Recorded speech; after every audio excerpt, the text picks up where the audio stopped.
أعوذ بالله من الشيطان الرجيم. بسم الله الرحمن الرحيم.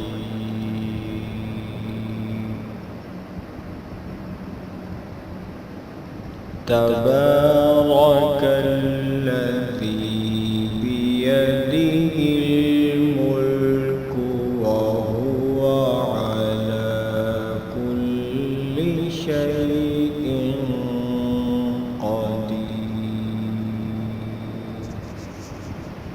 الذي خلق الموت والحياة ليبلوكم أيكم أحسن عملا وهو العزيز الغفور.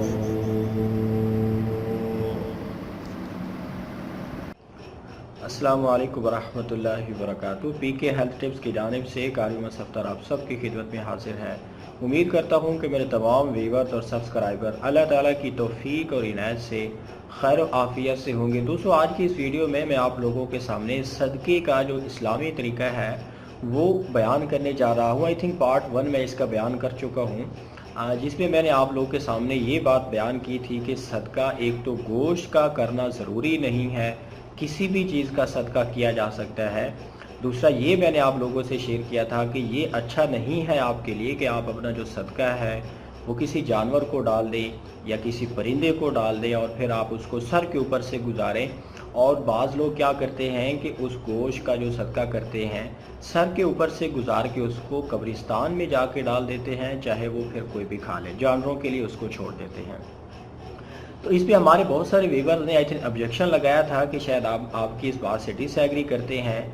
جاندار بھی تو اللہ تعالیٰ کی مخلوق ہی ہوتی ہے، تو اس کو صدقہ دینا کیوں کر جائز نہیں ہے.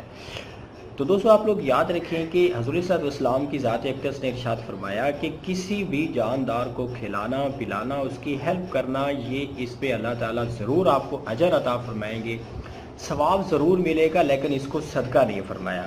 کسی بھی قرآن پاک کی آیت میں سینکڑوں آیات ہمیں ملتی ہیں صدقات کے بارے میں، اور ہمیں مطلب کہ 1000 آف حدیث ایسی ملتی ہیں جس میں صدقے کی ترغیب دی گئی، صدقہ کرنے کا حکم دیا گیا. تو وہ صرف انسانوں کو ہی کرنے کا حکم دیا گیا ہے، کسی اور مخلوق کے لیے نہیں ہے.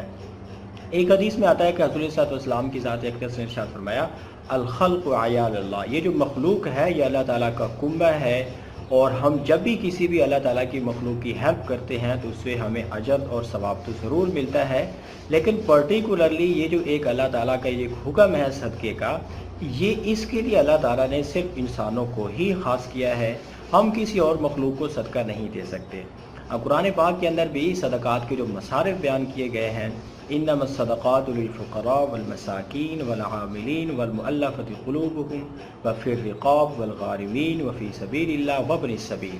یہ 7-8 جو مصارف ہیں صدقات کے، زکوٰۃ کے، اللہ تعالیٰ نے خود قرآن پاک کے اندر بیان فرما دیے ہیں کہ ہم اپنا صدقہ فقراء کو دے سکتے ہیں، مساکین کو دے سکتے ہیں، جو عمال ہوتے تھے زکوٰۃ کو آگے تقسیم کرنے والے ان کو دے سکتے ہیں. مؤلفۃ القلوب مطلب جو نیو مسلمان ہوتے تھے ان کی تالیف قلب کے لیے، ان کو اسلام کی طرف اور رغبت دلانے کے لیے ان کو بھی ہم دے سکتے ہیں.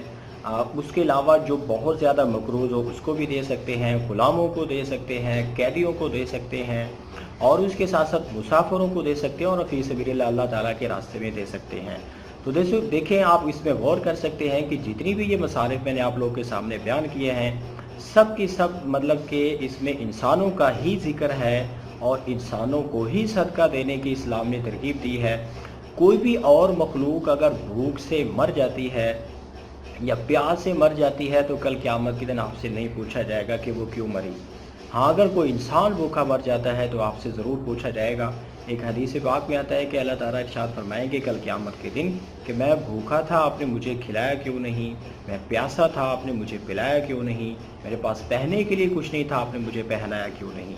تو وہ آدمی عرض کرے گا کہ یا اللہ آپ تو ان چیزوں سے پاک ہیں، تو میں کیسے ایسا کر سکتا تھا.